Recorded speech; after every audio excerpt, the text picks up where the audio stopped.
If we're launching a pragmatic trial across several hospitals in different provinces, do we need a separate ethics approval at every site?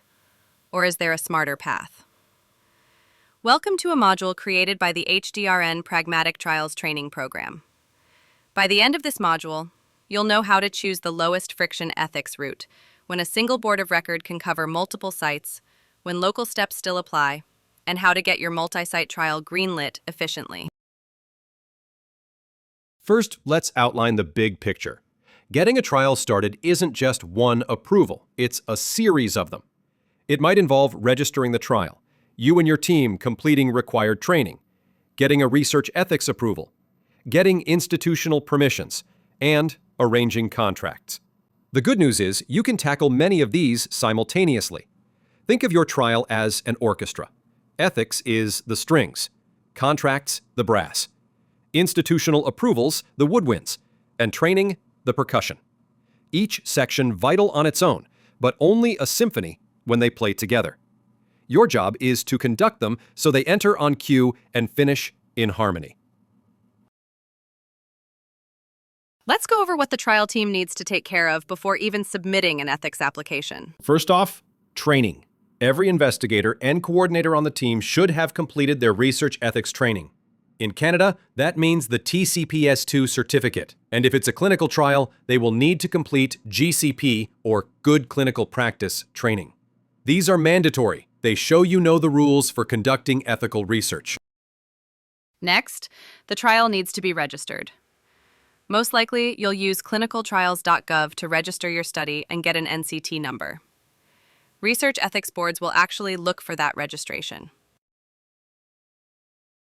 Next, it is always a good idea to do an informal pre-submission consultation with the host Research Ethics Board. To be ready for research ethics submission, we'll need to complete a package that includes a finalized protocol plus all the accompanying trial materials. That could include consent forms, questionnaires, data collection sheets, recruitment materials, basically everything participants or staff will see. The research ethics review process can be time-consuming and can require multiple rounds of submission, so aim to have a polished package to minimize delays and avoid multiple rounds of revisions. Once everything's ready, send the full application to the Research Ethics Board. It can take several weeks for a board to review and respond. That said, some streamlined platforms are turning things around much faster.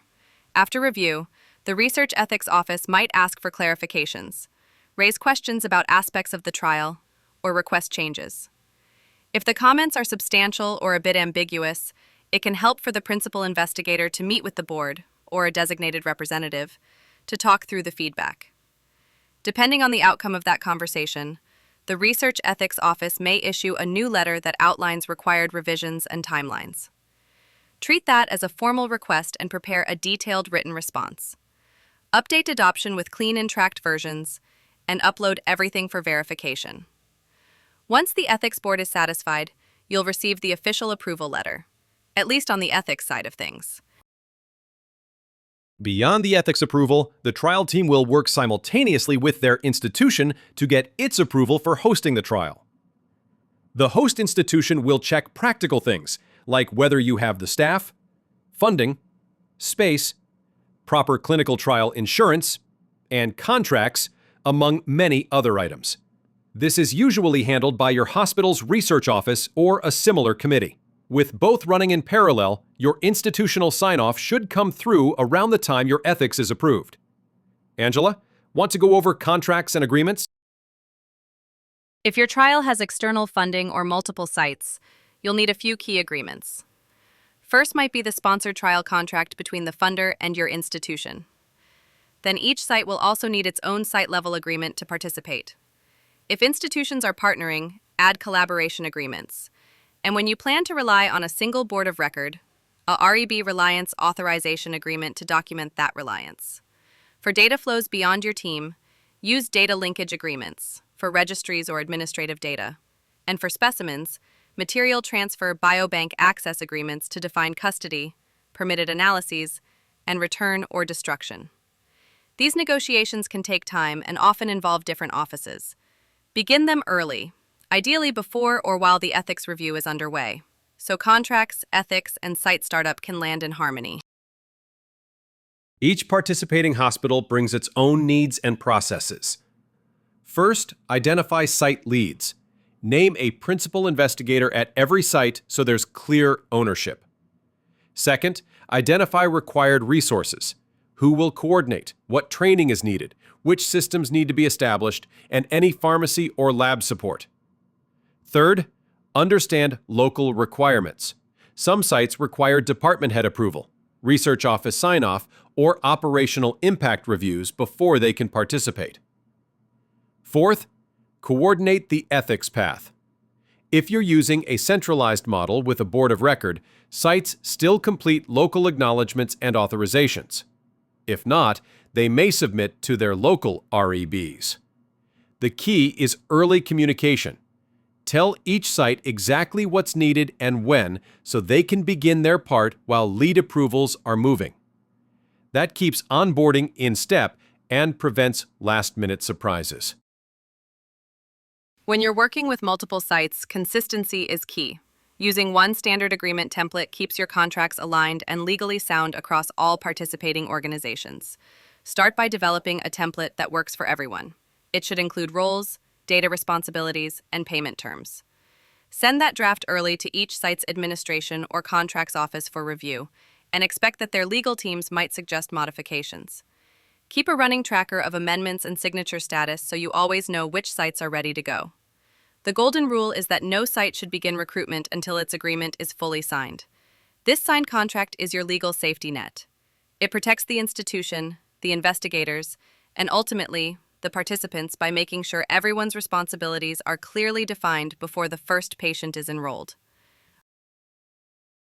Now, let's tackle how to actually get ethics approval for all those sites. It depends on where your sites are. If it's just one site, that's straightforward. I go through that site's REB. Most provinces have streamlined platforms that allow a single research ethics board to oversee research ethics for multiple sites within that province.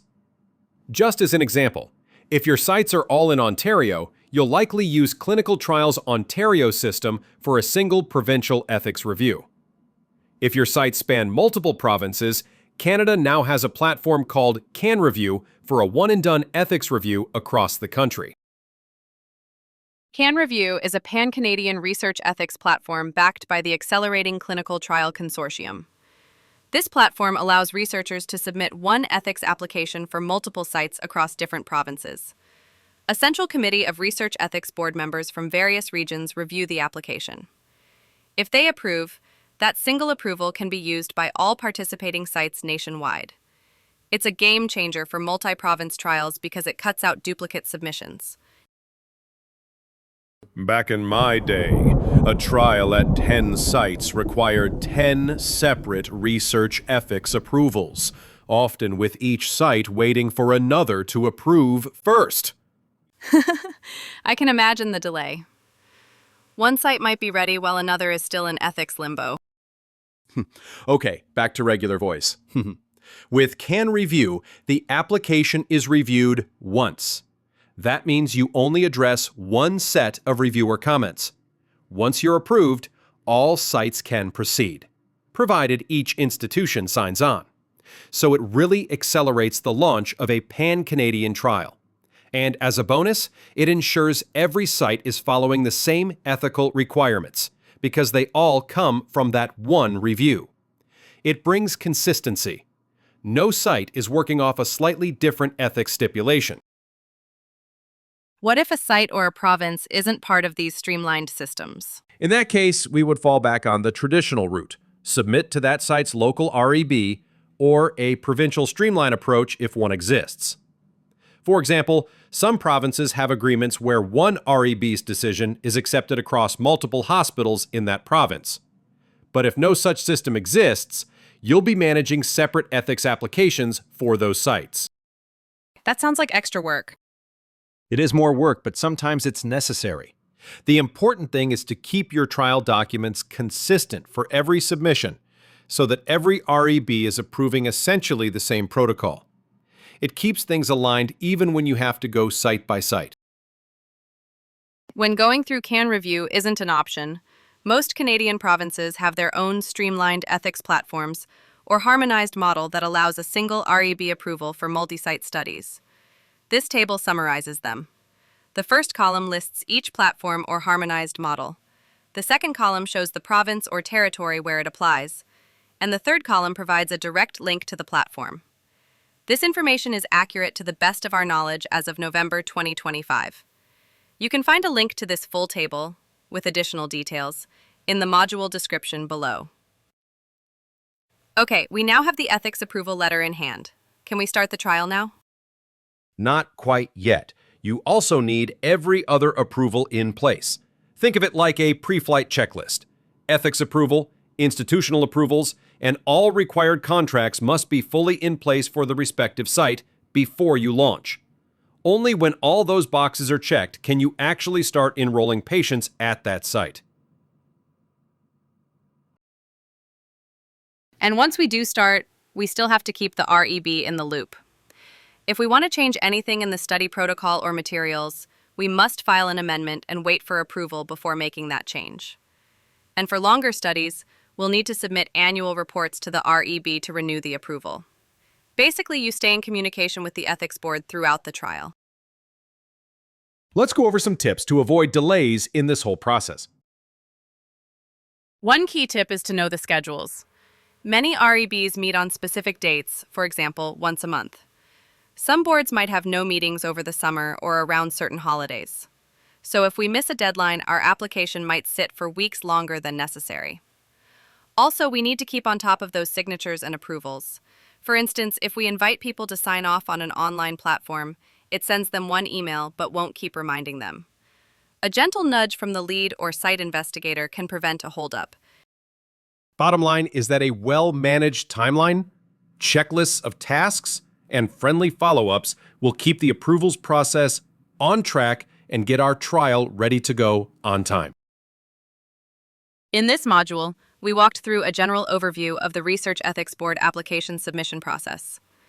As you move towards submitting your own application, remember that both the ethics submission and your institutional approvals will need to address trial-specific considerations.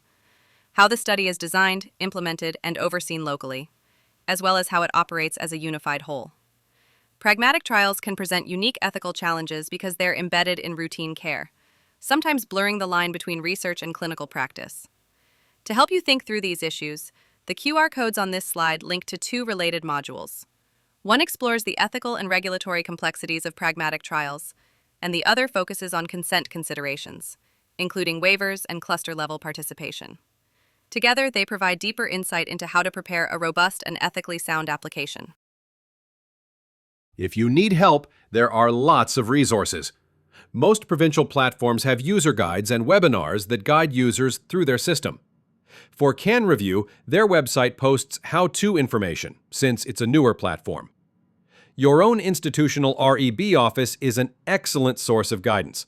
Also, don't underestimate the value of a colleague's experience.